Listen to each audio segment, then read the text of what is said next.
All right, guys, welcome to the Legal Doc Guy podcast, where we are working on studying for the California Bar 2026 February exam. That's the California General Bar February 2026 exam, where perhaps you have found this video because you are preparing for the state bar and you are trying to pass the test, as I am. I have a lot of experience taking the bar exam, to say the least. I've taken it many times and have failed. However, doesn't mean I don't know what I'm talking about. It just means I suck at taking tests. So if you're somebody who's out there who's taken the bar exam before and you're a repeat taker, don't despair, don't give up, don't be a pussy.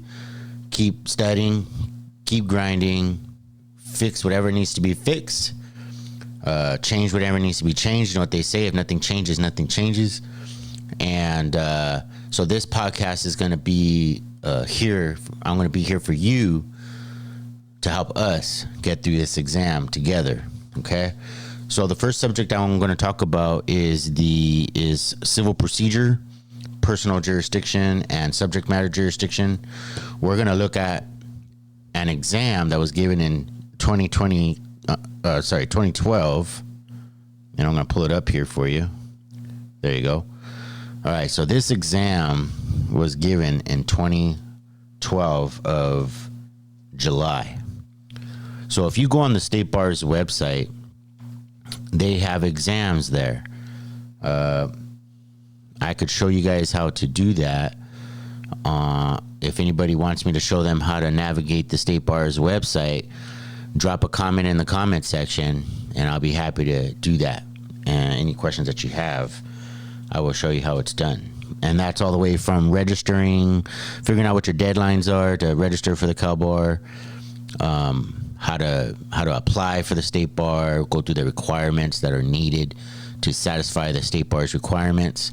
If you have questions about what it's like at the bar exam when you take it, I've taken it in Ontario, California, Pasadena, California. Actually, those are the only two places I've taken it. But in Southern California, I believe they also have it at the Los Angeles Convention Center. Obviously, if you've taken the bar, you know it's given twice a year, in February and in July. I've also taken the baby bar and passed that. I could tell you what that is like. If you have any questions, please feel free to ask. If you have any Legal Doc Guy questions on family law related matters, unlawful detainers, personal injury law, any stuff like that. I work as a law clerk, so I actively work in these fields, doing divorces and child custody type matters, small claims issues.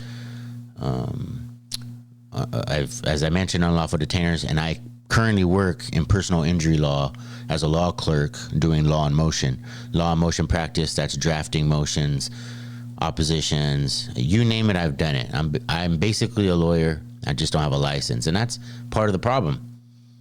A lot of us out there, we have the know-how, we know the skills, we have the law in our head, we know how it's done because we've graduated from law school, or maybe you're a law student and you're just looking for, you have questions about how to brief a case or what certain things mean. Drop a comment section and boom, I will give you a detailed explanation so that you, when you're in class, you don't feel like you're the bozo who doesn't know what the heck they're talking about, or you're not confused. I will be happy to make a video, and I also offer private tutoring, things like that. You might say to yourself, why would I want to take tutoring from a guy who hasn't passed the bar yet or who's failed the bar multiple times? Well, good question. But I have passed the baby bar, the first year law students exam, which means that I do have some cred. I did graduate second. I believe I graduated second in my class. I was top in my class for a while. But I have passed the baby bar, which is exactly like the general bar. You're only tested on certain subjects. And I'll be happy to explain that. If you drop a comment section and a like in the channel, and make your request, I'll be happy to do an episode on that subject. All right, but for today's purposes, we're going to be looking at a July 2012 bar exam that was given. Specifically, question 1 I'm just gonna go question 1, 2, 3, 4 for each podcast. So today will be question 1, which is civil procedure in 2012. Okay, so the first thing I want to do here is take a look at the question with you guys. I'm gonna go through the question with you guys. Here it is. It's up on the screen. If you want to pull it up for yourself, you can do that on the State Bar's website. You just go on their website and go into examinations, click on past bar exam questions and answers. See, I don't even need to pull up the screen. I've done it so many times. I know exactly where you need to go. And you just go right into July 2012. There is one section that only has the questions. You can just go into there, or you can go into the section that has the questions and the answers, and you'll be able to get what the State Bar felt was good answers. You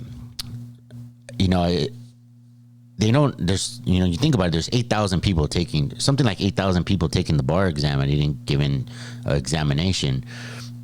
They're going to pick 2 exams that obviously they pass, and that they're rarely ever the same. A lot of times they're both passing exams, but they hit different topics and they hit them different ways, and they're just there as student model answers that you can look at to see what a passing examination looks like. So this is question 1. This is a civil procedure question. How do we know it's a civil procedure question? Well, the first thing you want to do is look here at the end of the question. Now, obviously, the last line is just saying to you that the Court of Appeals is how should the Court of Appeals rule on each ground. Obviously, that doesn't tell us much other than that there has been judgment in the trial court. Okay, not really important as far as these facts are, but it does tell us what our job is. How should the court rule, or how should the Court of Appeals rule on each ground? So we just go up one paragraph, and it'll say corporation has appealed on the grounds of lack of subject matter jurisdiction and lack of personal jurisdiction. So right there off the bat, the bar examiners are giving you exactly what they want you to answer. They're saying we want you to answer subject matter jurisdiction and lack of personal jurisdiction. Those are 2 main topics within civil procedure that every law student needs to understand. Okay? Now, there's going to be a lot of sub-issues. Not a lot, but there's usually a couple of sub-issues, okay, which we will discuss as we go through this exam. But absolutely, when you're in the examination, you want to start by taking down your scratch paper, and after you've read it one time, you want to read it again and start outlining your question.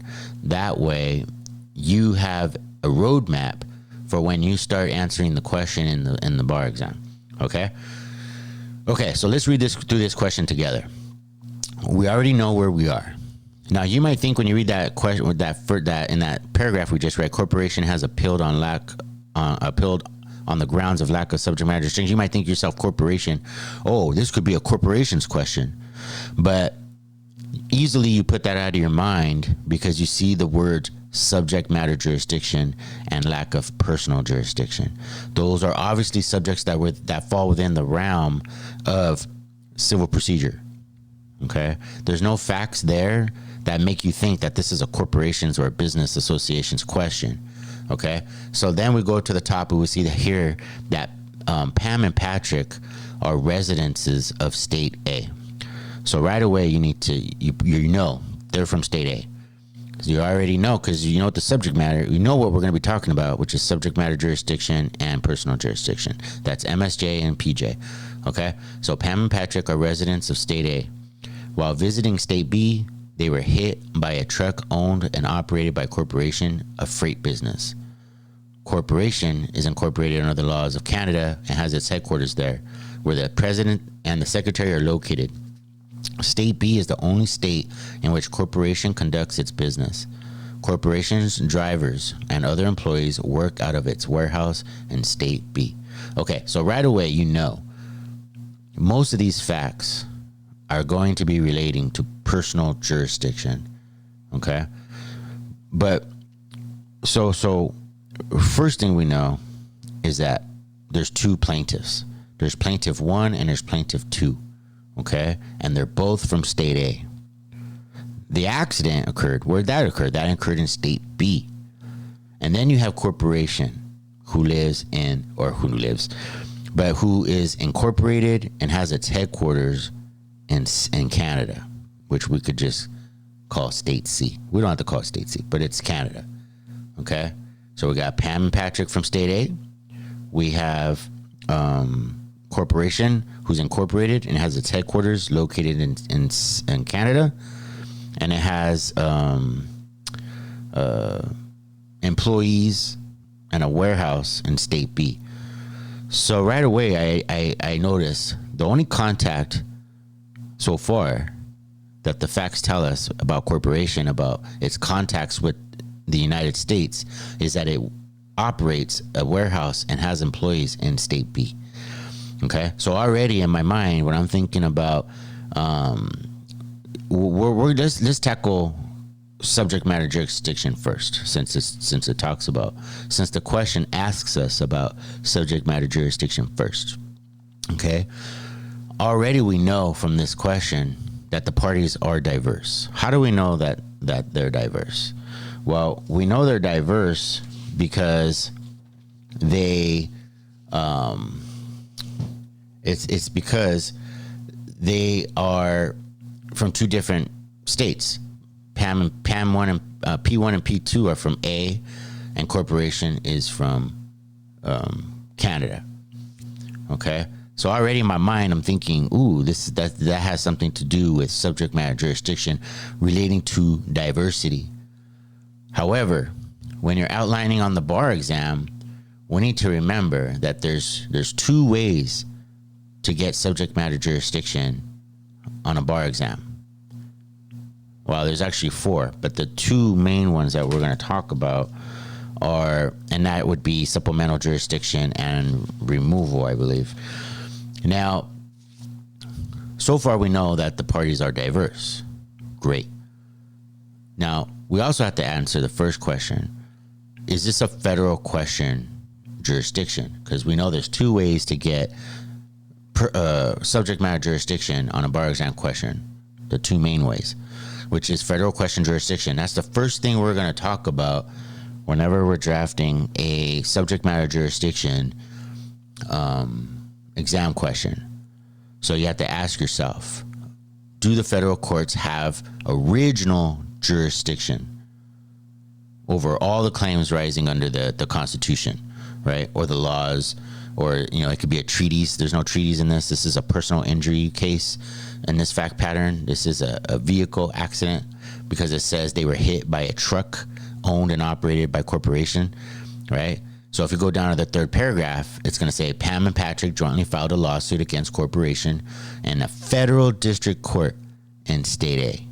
Okay, they filed in a federal court in state A. So it's not a California court. It's not. It's not a state court in state A. It's a federal court in state A. All right. So that's going to become important when we're talking about personal jurisdiction. But for now, we know that they filed a lawsuit. That's what the first sentence in the third paragraph is telling us. They jointly filed a lawsuit. Okay. This is for personal injury. Okay. In fact, the second sentence tells you, in their complaint, Pam demanded damages for personal injury in the amount of $70,000 and for property damage in the amount of $10,000. Okay.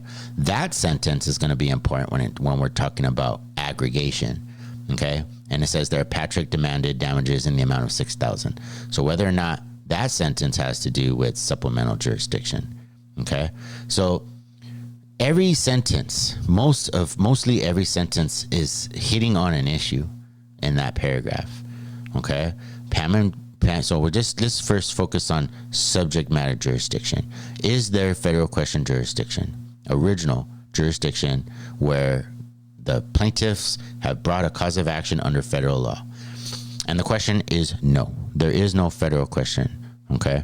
But you still need to address it. So that means you still need to put a heading that says, maybe it's under a major heading called subject matter jurisdiction, MSJ, and then you go down a paragraph, and maybe you put point A, capital letter A, that says in capital, not all caps, but you would put federal question jurisdiction, and then you would place a rule. Okay, it could be something like federal district courts have original jurisdiction over all civil actions arising under the Constitution, laws, or treaties of the United States. And of course, federal question jurisdiction is under 28 USC 1331. And you don't have to put that, but that kind of shows where you are. If same thing with diversity, which is 1332, which we'll talk about. However, when you're dealing with federal question, you put the rule, and then you just put a quick sentence, that says, a claim arising under federal law when the plaintiff's well-pled complaint shows that the federal law created a cause of action, and because all the claims are state law, personal injury, and property damage claims, there's no federal question. That's your conclusion. All right. So what does that mean?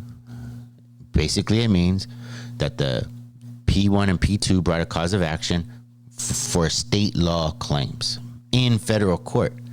So the federal court does not have a federal question jurisdiction, original jurisdiction. Because remember, the federal court is a court of limited jurisdiction. It only has so many types of cases it can hear. And the types of cases it can hear is one, federal question jurisdiction, which we do not have here, or diversity jurisdiction. So now that we've hit on federal question jurisdiction, then we just move on with a new heading, diversity jurisdiction. Okay. Now for diversity jurisdiction, which as said before is under 28 USC 1332, the courts will have jurisdiction if there's two things going on. So there has to be complete diversity, and that means that no plaintiff is a citizen of the same state as any defendant at the time the complaint is filed. So you have to understand the facts at the time the complaint is filed. Okay. Now in this fact pattern, hopefully you've already read through it. There is no facts to indicate that that's an issue, right? They filed the lawsuit. The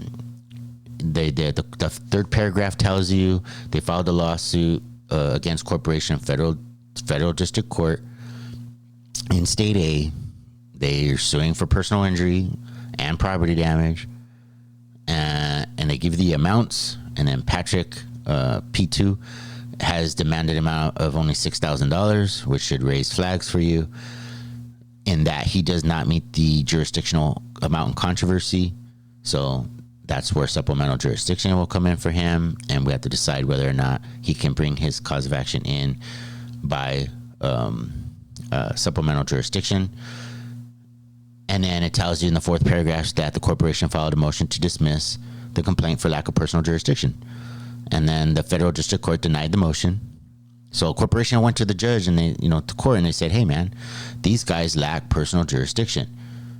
They're saying that there is no PJ, that the court does not have the power to render a judgment against it. And we'll get into the reasons why when we talk about personal jurisdiction. And then the federal district court denied them and said, nah, motherfuckers, we can drop bombs on you, right? And no, we're gonna see that no, the court does not have personal jurisdiction over them. I mean, these guys are in Canada. So, but we're gonna go detailed on how that works. And of course, they denied Patrick. They entered judgment for Pam in the amount of $60,000 and for Patrick in the amount of $4,000. So when you see that sentence after trial, it entered judgment for Pam in the amount of $60,000. That should raise a flag right there. $60,000 is less than the amount in controversy, and Patrick in the amount of $4,000. Right? They both got less than what they were suing for. And if you don't know the rules, you won't know what the answer is. If you don't know that if they brought a good faith belief that their cause of action was going to be for Pam $80,000, because 70 plus 10 is $80,000, which is more which exceeds $75,000, right? Then you won't know how to answer that question. You may not even know it's an issue. Okay, and then last paragraph, of course, corporation appeals. Okay. All right. So we've already determined there is no federal question jurisdiction. Cool. No problem. Then we go on to diversity jurisdiction. Okay. So first thing we have to figure out, are these parties diverse for diversity? Okay. So if we look at our outline, which I have here, I already outlined this question. The parties are completely diverse, and I'll tell you why. It's because P1 and P2 are from state A. Canada is from Canada. I'm sorry, corporation is from Canada. How do we know they're from Canada? Okay, well, there's two ways that we figure that out. Okay, first, corporation. So there's two ways to determine where a corporation is. So corporation, it's where the corporation is incorporated and where its principal place of business. Where's its nerve center, so to speak, or its headquarters? Where does its officers sit? Okay. Now, the facts in the second paragraph tell us that it's incorporated under the laws of Canada. So it's a citizen of Canada for purposes of incorporation, and its headquarters are there. It says they're also in Canada. And it even gives you further details where its president and secretary are located. They're located at the headquarters, and the headquarters is in Canada. That means that it's a citizen of Canada.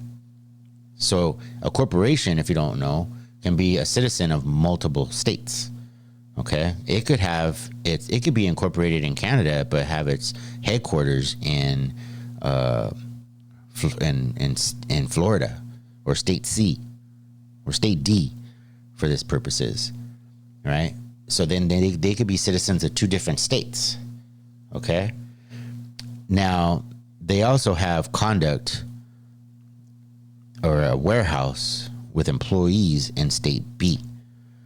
But state B, that does not make them citizens of state B for purposes of diversity jurisdiction. Okay. So it has to be, but the rules are is where its headquarters are, where its officers are, board of directors, where it's incorporated. And the facts tell us all of that is in Canada. They don't have a headquarters in the States. It's all in Canada.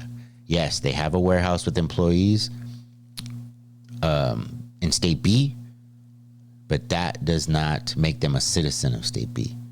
Now, there's contacts in state B, but that does not make them, for purposes of diversity jurisdiction, does not make them citizens of any state. Only citizens of Canada. Okay, so do we have diversity? Yes, we do, because all that's required for diversity is that all the plaintiffs and all the defendants are from different states. Okay, so in this fact pattern, there is diversity. They are diverse. Okay, but there's one more thing that we need to deal with, which is the amount in controversy.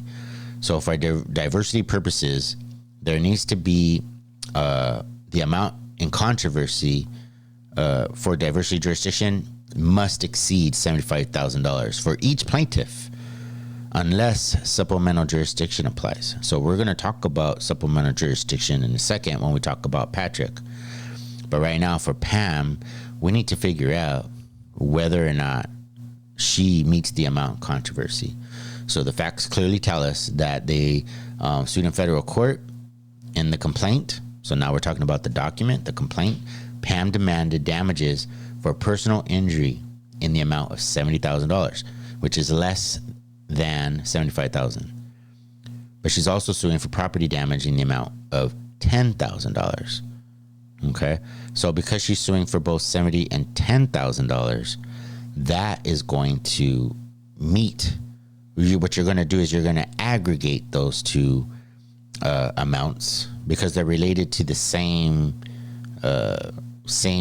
injury, the same cause, the same claim. They're related. So you're just going to add those up, and they're going to end up being $80,000, which exceeds $75,000.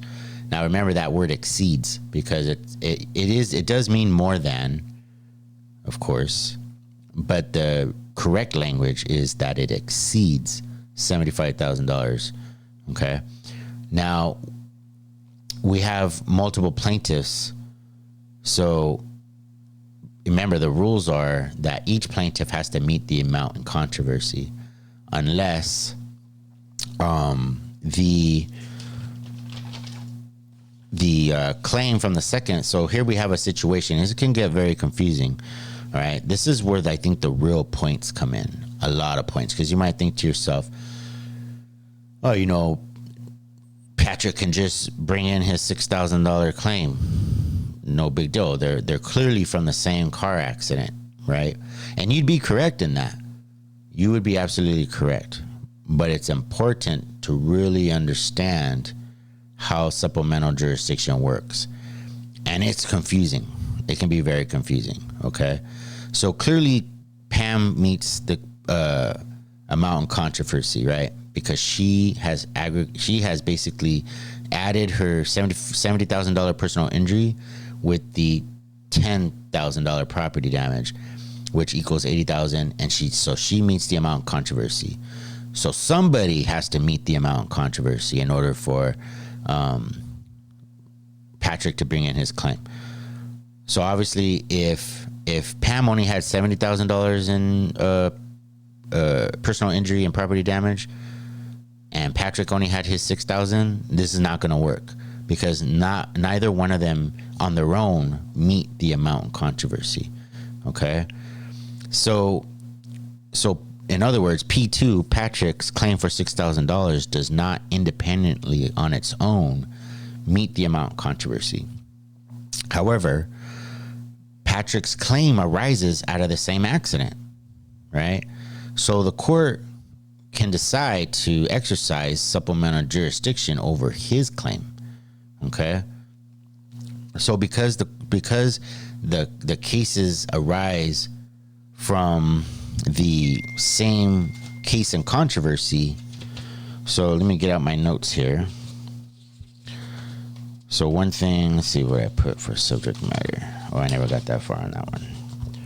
Okay, so I wrote a bunch of notes here. I just wanted to make sure I remembered. All right. So in order for him to bring in that $6,000, she would have the first plaintiff would have to meet the amount of controversy, which we already know she does, okay, because she has $80,000. So for him, for him to bring in his claim, it would have to meet.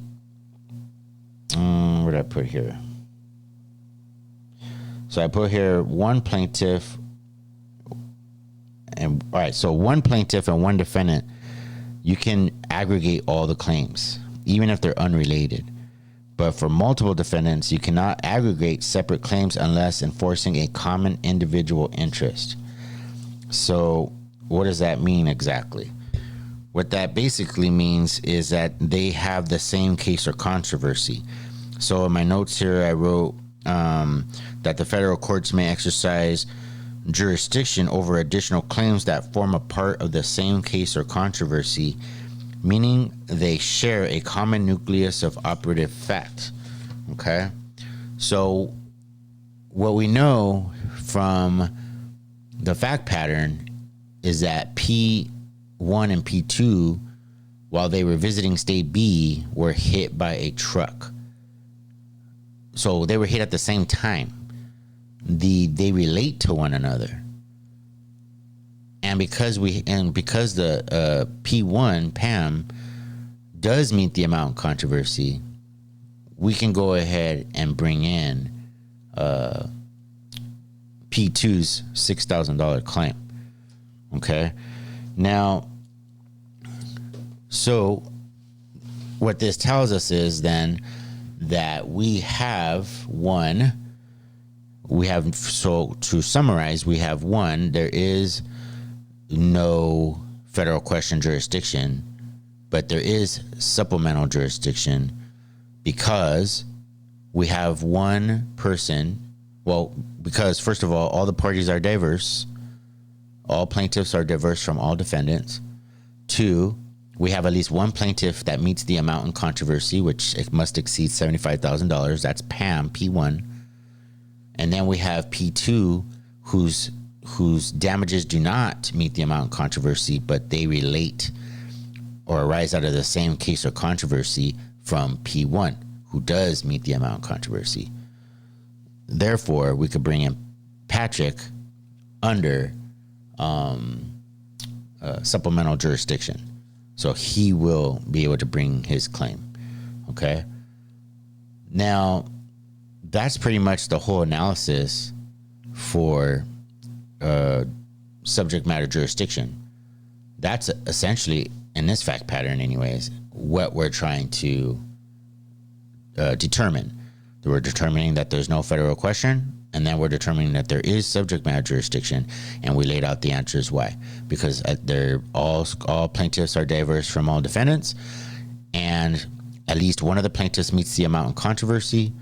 The one plaintiff that doesn't is bringing in a claim that arises out of the same case or controversy, and the court can exercise supplemental jurisdiction over that claim, even though it's less than the jurisdictional amount. Therefore, the court has subject matter jurisdiction over Pam's claim and supplemental jurisdiction over Patrick's claim. So therefore, the Court of Appeals in this fact pattern should affirm the subject matter jurisdiction. So that means corporation appealed on the grounds of lack of subject matter jurisdiction, but the court is going to say that the lower court made the correct determination when it denied its motion to dismiss for subject matter jurisdiction. Corporation filed a motion dismissed for lack of personal jurisdiction. The federal court district denied the motion after trial and entered judgment for Pam in the amount, blah, blah. Corporation has appeal on the ground. All right. So one thing we know for sure, the facts don't tell us directly that the trial court denied corporation's motion for subject matter jurisdiction, but we can infer from the next paragraph, because they're appealing on the grounds of subject matter jurisdiction, that either they filed a motion for subject matter jurisdiction and it got denied, or they never filed one, but now they're filing one. Because remember, you at any time you want can file a motion on the basis of subject matter jurisdiction. You can wait till after trial's gone through and everything's done and then file a motion for lack of subject matter jurisdiction. And if that is the case, then you can do that. And the court will, if there is no subject matter jurisdiction, will grant your motion to dismiss for that reason. Okay, so it's important to know the rule on that. Okay, I don't have anything that says that. I just know that from my years of law study, that the court, that for subject matter jurisdiction purposes in federal court, you could file a motion for SMJ anytime. However, it's different for personal jurisdiction, which we're going to talk about now. For personal jurisdiction, you have to do it right away. Otherwise, you waive your right to dismiss for lack of personal jurisdiction. Okay, so so the first thing we need to figure out in this fact pattern is personal jurisdiction. Okay, so for personal jurisdiction, has different rules. So the first thing I look at whenever it comes to personal jurisdiction is I look to see if there's a traditional basis or the basis for personal jurisdiction. So the two main things that I like to look at is whether or not the defendant has or whether or not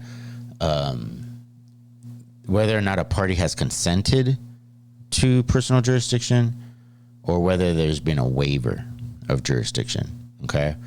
Now, looking at our fact pattern, I don't really see anything that tells me that corporation consented or waived its right to file a motion for subject matter jurisdiction. So what we know from the fact pattern is that Patrick jointly filed a lawsuit against corporation in federal district court in state A. In their complaint, Pam demanded damages for personal injury in the amount of $70,000 and property damage for $10,000. Patrick demanded damages in the amount of $6,000. Okay, that's all we know. All we know is they filed a complaint. And then the next fact pattern, or the next paragraph says corporation filed a motion to dismiss the complaint for lack of personal jurisdiction. Okay, there's nothing in between that sentence and the paragraph before that says that somebody that they filed an answer, or that there's been discovery, or that a certain amount of time has passed by.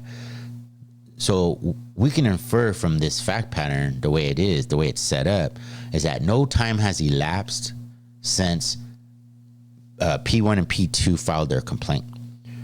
Because the very first sentence after they filed their complaint is corporation filed a motion to dismiss. Okay? So we know that there was no waiver by way of, taking too long. Like maybe they didn't file their motion to dismiss in time, or that the fact pattern would tell you that they filed an answer and then they filed for a motion to dismiss for lack of PJ. But that didn't happen here. What happened here is that Pam and Patrick filed their lawsuit, and although it doesn't say right away, the very next facts are corporation filed a motion to dismiss the complaint for lack of personal jurisdiction. So there's no waiver. Okay.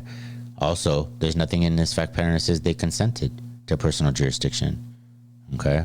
They're not registered with the Secretary of State in State A, which could count as a waiver, right? Because you're submitting yourself to the jurisdiction of State A when you incorporate in State A. But they didn't do that. They're incorporated. They're a Canadian corporation.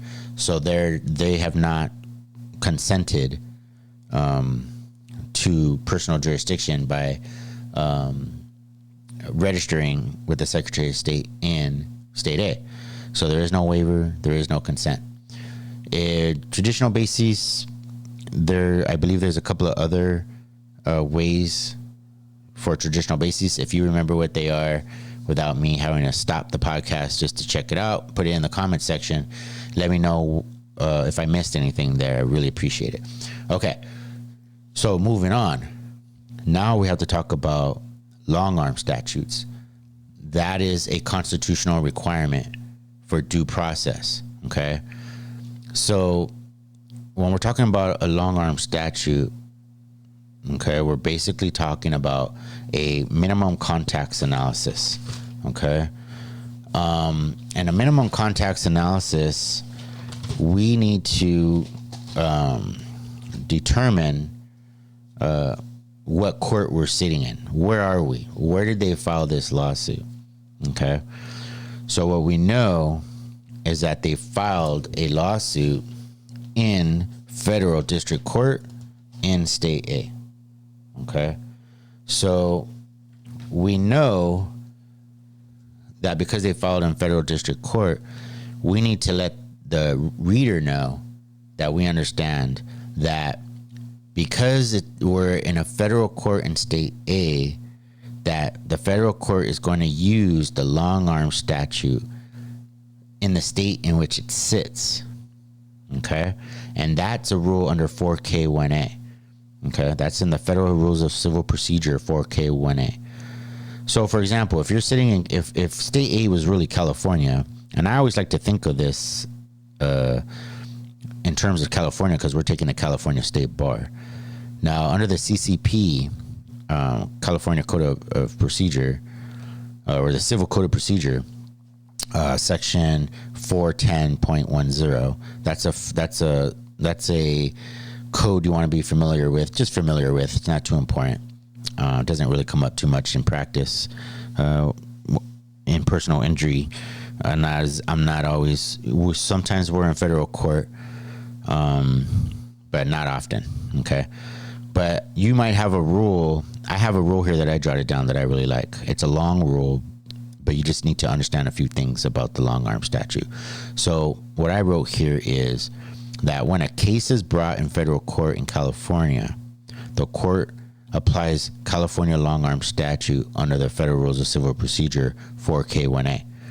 So in this fact pattern, we're not in California. We're in state A. So I would just swap out those words for state A. When a case is brought in a federal court in state A, the court applies state A's long-arm statute under the Federal Rules of Civil Procedure 4K1A. Just remember that, 4K1A. And then state A's long-arm statute permits it doesn't tell us in the fact pattern anything specifically about the state A's long-arm statute. So there are fact patterns that have been tested where it does give you specifically what the long-arm statute is, but we don't have that issue here. Okay. Stupid. Oh, here we go. I got a little pop-up on my screen. Okay. So it doesn't tell us exactly what the long-arm statute is, but we know we'll be safe if we just say it permits jurisdiction to the full extent allowed by the due process clause. Okay. You could literally just write that, jurisdiction to the full extent allowed by the due process clause, so that the statutory and constitutional analyses merge. So that's the statutory and constitutional analysis will merge. And the only question is whether the defendant has sufficient minimum contacts with state A such that exercising jurisdiction would not offend traditional notions of fair play and substantial justice. So those are important words to remember, okay? Fair play and substantial justice, which will come into our analysis later, okay? All this minimum contacts, so in other words, here's the thing. In other words, to exercise jurisdiction over a non-resident, because you got to remember, we're talking about somebody who's a non-resident, okay?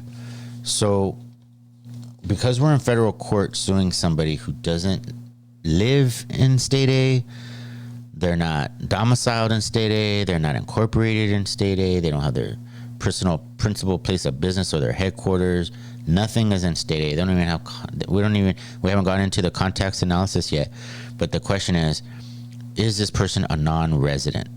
Okay, they're not a resident of, we know from the fact pattern, okay, I'm just going to tell you, they're not a resident of state A. Okay, they're not incorporated there. Their headquarters are not there. But the question is, can the state reach out beyond its borders and place judgment on over a non-resident defendant? And the only way they can do that is if the forum's long-arm statute authorizes it. And of course, that exercise of that long-arm statute has to comport with due process, meaning we can't just violate their rights. And the only way we can do that is if the defendant has sufficient minimum contacts with the forum. That means state A. And of course, it has part of the rule such that the suit does not offend traditional notions of fair play and substantial justice. So in short, we have to have a statutory basis, which is the long-arm statute. There's constitutional limits. That's due process. We have minimum contacts requirement. And we have fairness requirements. And that's International Shoe v. Washington, I believe. You don't need to cite that on a bar exam, but if you knew that, International Shoe versus Washington, I believe it is. I believe it's Washington. If I'm incorrect, let me know. For the fairness requirement, because it has to be fair. It has to be reasonable that we're going to it has to be fair for the state to reach out beyond its borders, drag someone into court, and place a binding judgment on them. Okay? So that's what personal jurisdiction is. It's the court's ability to put a binding, I don't know exact words, but put a binding judgment on a non-resident, on a defendant, regardless if they're, in state or out of state, or whether they're, at home in that state or not. Can the court place a binding judgment on that defendant? And this fact pattern, we're talking about a non-resident defendant. Remember, P1 and P2 sued in state A. Okay? So let's go through the analysis. So the first thing we're going to do is address the long-arm statute. Okay?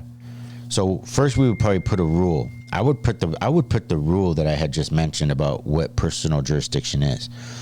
So that would just look like this. A court may exercise personal jurisdiction over a non-resident defendant only if the forum's long-arm statute authorizes it and the exercise of jurisdiction comports with due process, meaning the defendant has sufficient minimum contacts with the forum such that the suit does not offend traditional notions of fair play and substantial justice. That's a long sentence. It's a very long sentence. Looks more like a paragraph. But that is the rule. That is a good rule statement for personal jurisdiction. If you know it by heart, you can just type that super fast, and you're going to let the reader know you know exactly what personal jurisdiction is. And then we just go into the analysis. The first thing we have to do is talk about the long-arm statute. Okay?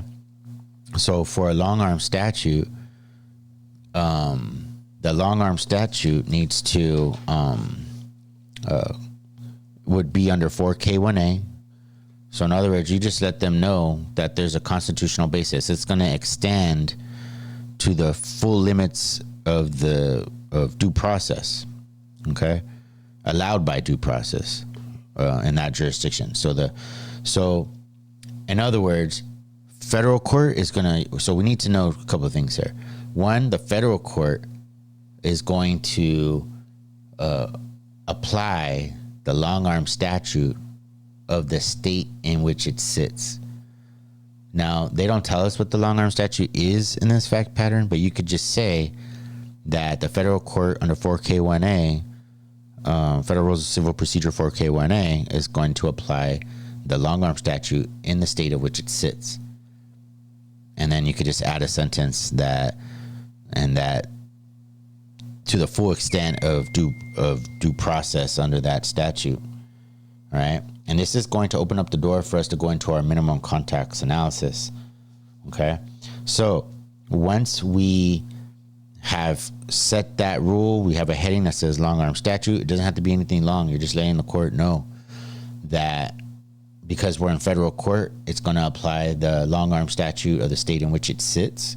This is a state A federal district court, so it's going to apply the long-arm statute of state A, and that's it. And that's pretty much it. And then you go into your next heading, okay? And your next heading is going to be,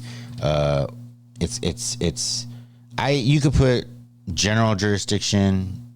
So there's two types. There's general jurisdiction and there's specific jurisdiction, okay? Now, they have their own rules, okay? They have their own elements that you need to hit. So the first question, so I always start with general jurisdiction first, okay? Now for general jurisdiction, okay, it has its own elements that you need to hit. So what I put here in my notes is that general jurisdiction means that there needs to be continuous and systematic contact. Okay, that the corporation is essentially at home in the forum state. Okay, so how do we know if the contact is continuous and systematic? So what does that even mean? Continuous and systematic. It took me a long time to get this because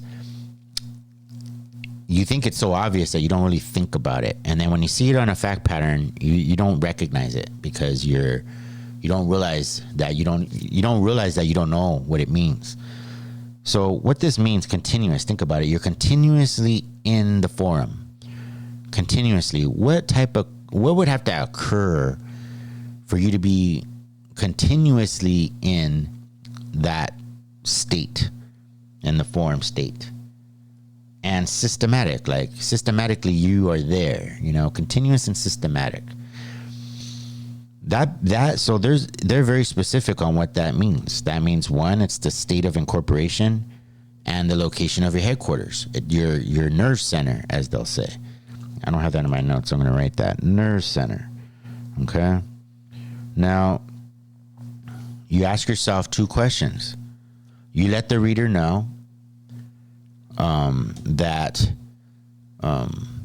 for a corporation, is subject to general jurisdiction where its contacts are, remember, it's about contacts. is so continuous and systematic as to render it essentially at home in the form state. So that means place of incorporation and place of principal business. Okay? So all you have to do is remember those two things: place of incorporation and place of principal, and principal place of business. So let's go through this. Let's apply it. This is the application part now.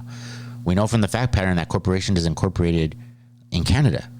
It tells you, literally tells you, in the first sentence of the second paragraph, corporation is incorporated under the laws of Canada.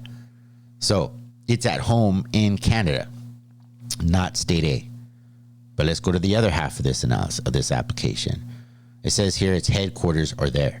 So that means, so the second part, where I say, so continuous and systematic as to render essentially at home in the form state, which means place of incorporation. Nope, it's in Canada. And principal place of business. Nope. Principal place of business, where's that? That's the headquarters. Okay?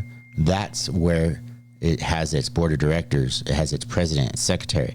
Facts tell us that the president and secretary are located there. Okay? So that means then that because there is no,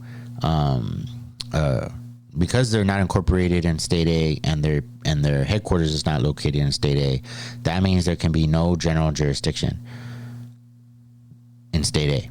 You don't go anywhere beyond that when it comes to when you're analyzing general jurisdiction. You don't go beyond that. You don't start talking about the employees that work in the warehouse in state B. I mean, that's not relevant. What's relevant is where they're incorporated and where their principal place of business is located. Where's their principal place of business? Their headquarters. Or where's the board of directors? Where's the president and the secretary at? You know, high level people. Where are they located? The facts will tell you. And they did in this fact pattern. They tell us that they're located in their headquarters, which is in Canada. Okay, so there's no general jurisdiction. So then we have a new heading, specific jurisdiction. Okay. Now, specific jurisdiction has you can call it a 3-pronged test. Okay. It's a 3-part test. The first one is purposeful availment. The second one is relatedness. And then the third one is reasonableness. Okay. Reasonableness. So rushing through this now, purposeful availment.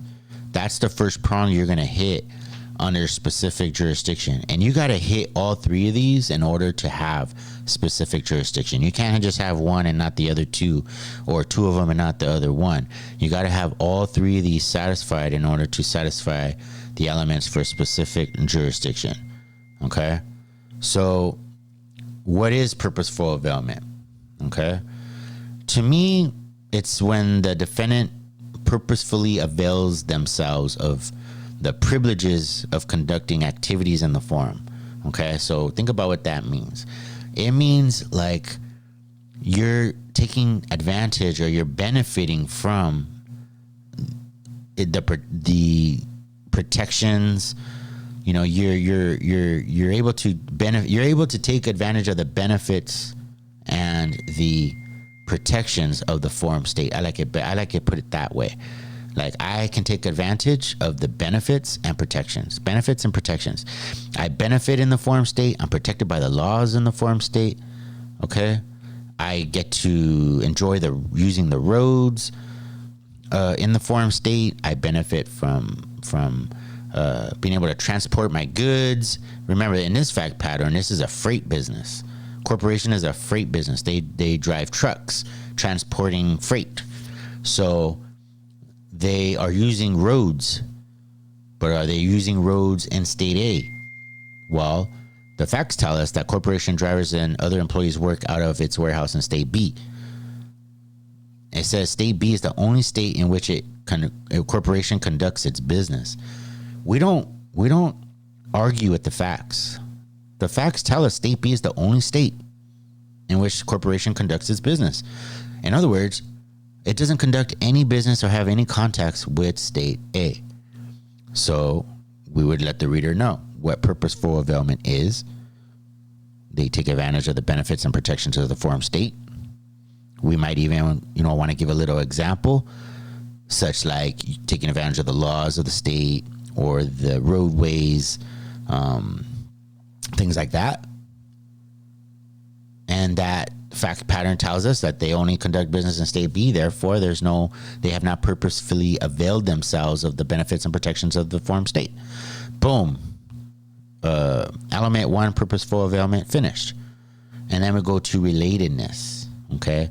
The claim arises out of or relates to the defendant's contacts with the forum. So there's definitely something that I like to highlight when it comes to relatedness, when it comes to the language. So I would like put in quotation marks, arises out of or relates to, right? Either the contact, and we're talking about contact here. Remember, the whole analysis is about minimum contacts, okay? And it's a 3-prong test under specific jurisdiction, okay? We don't have general jurisdiction. We got to see if we have specific jurisdiction. We've already determined we have not purposefully availed ourselves. So we know already, because we already knocked out purposeful availment, we know that there's no specific jurisdiction either. But we still have to finish the analysis. Okay? And now we're on prong 2, which is relatedness. Does the contact, the injury, relate to the forum state? Is it because of the contact? Does the injury relate to or arise out of contact that occurred in the forum state? Here we know from the fact pattern, they were visiting state B. They might be from state A, but they were visiting in state B when they were hit by a truck owned by a corporation. Okay? So that means that the injury itself did not come or relate to contacts that occurred in state A.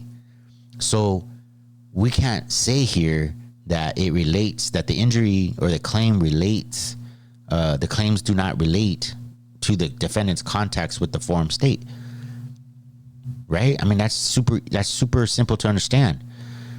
The accident and all the activities occurred in state B. There's no relation to state A. So we would just say that. We say what relatedness means. It means that the plaintiff's claims arise out of or relate to contacts that occurred, or that the claim arises out of or relates to the defendant's contacts with the forum, right?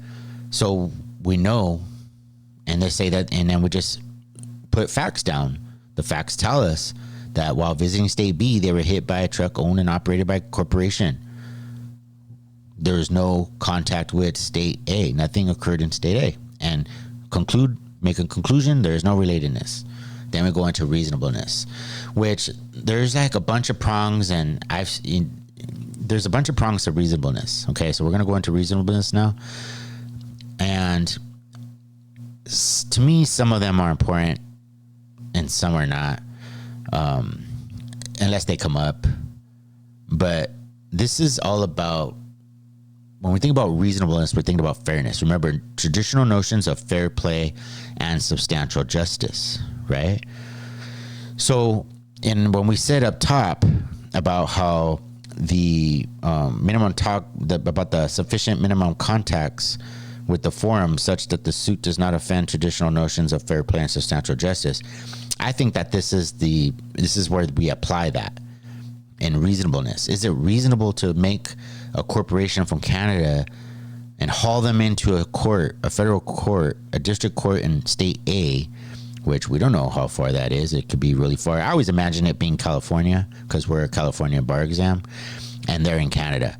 Should we make them fly over 2-3 states, wherever they're located in Canada, maybe more states, and spend all that money to come over and fight a case in California or state A, when they've never even been to state A? They don't have any reason to believe that they're going to be, that they would have to, they have no reason to believe that they would have to defend against a case in state A, right?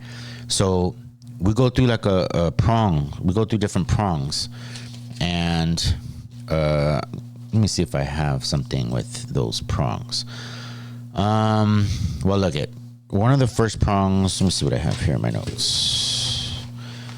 So I wrote some down from memory here, which I believe are pretty solid. Okay. So the first one is the burden on the defendant, which I was just talking about.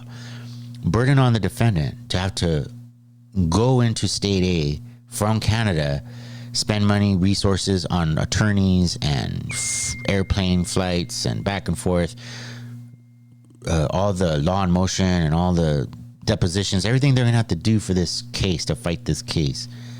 And a California district court, when they've never even had contact with district court, well, that wouldn't be reasonable. That would be unfair to make them to have to do that. So I would say a burden is heavy on the defendant. I would say it's very heavy. So you just talk about that, what I just said about them never having contact with state A, that they live, their corporation is all the way in Canada, where its board of directors are, or its company, its trucks are all located in state B. It's just unreasonable. And then the next prong, you could talk about the forum state's interests. Well, what is the forum state's interests? Well, it has an interest in protecting its citizens. Here, Pam and Patrick are citizens of state A. And California, the state A court has an interest in them having an adequate and convenient resolution to their claim.